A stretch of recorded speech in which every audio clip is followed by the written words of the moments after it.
The Kavanaugh confirmation process and the hearings show what happens when the mask slips off and we get to actually see the Democratic Party's true face and the people who compose it and who they are and what they do and how little we want them running the country.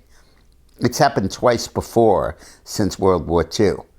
The first was in the McCarthy period in the late 40s and the early 50s, when the anti-communist, domestic anti-communist paranoia grew dramatic in the face of the beginning of the Cold War and led to wholesale condemnations of Hollywood and the writers and artists and intellectuals of all descriptions by concocting the idea that they're pawns of the communists.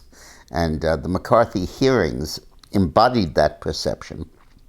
And once the public was able to dig deeper during the McCarthy hearings and saw how McCarthy was manipulating evidence and was indeed framing the U.S. Army as being a communist tool, he lost all of his credibility and went crashing.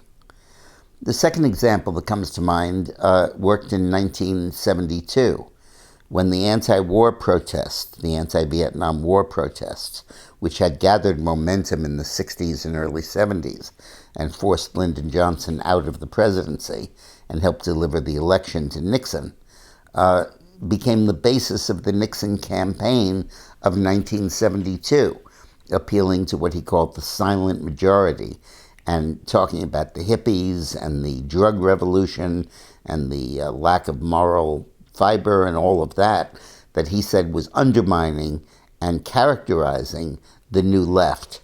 And that impression stuck, and Nixon won the election of 72 overwhelmingly.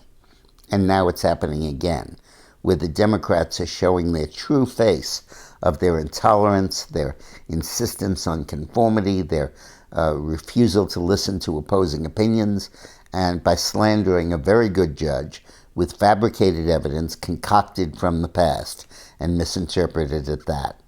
And those are all very parallel instances where people look behind the mask and see the ugly face of the party behind it. Thanks for watching.